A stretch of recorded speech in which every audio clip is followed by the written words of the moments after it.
అటే ఉన్నాడు చిన్నమ్మ. వాడిని పట్టుకొని ఇంత కష్టపడి వాడిని పెంచుకొని ఇంత సార్లు ఇట్లా చేస్తాడు అనుకోలే నేను.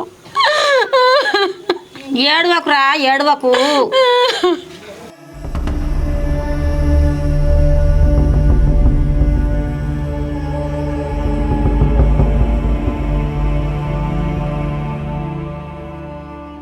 నీ కొడుకేడుండవా?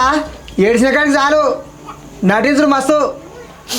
ఏం మాట్లాడుతున్నావయ్యా? బాగా మాట్లాడుతున్నావు. అదే నా కొడుకు ఏం పెట్టి తీసుకుపోయిందో నువ్వే చెప్పు. నా కొడుకు ఏడున్నాడో మీరే చెప్పుర్రి. ఏమో బాగా మాట్లాడుతున్నావు. నీ కొడుకు నా బిడ్డ మందు పెట్టి మలుపుకుందా? నీ కొడుకే నా బిడ్డకి ఏం పెట్టి మలుపుకున్నాడు? ఇవన్నీ కాదు కానీ నా బిడ్డ ఏడుందో చక్కగా చెప్పుర్రి. ఏంటిదే నీకు తెలివందే దొరకపోయిందా నీ కొడుకు? అసలు ఏం మాట్లాడుతున్నావే నువ్వు? నా కొడుకు నాకు చెప్పకుండా ఇంట్లోకి వెళ్ళి బయటకు వెళ్ళాడు. అటువంటి నీ బిడ్డను ఎట్లా తీసుకోవద్దు అనుకున్నావే? అసలు మీరేమో చేస్తారు నా కొడుకుని చెప్పుర్రి.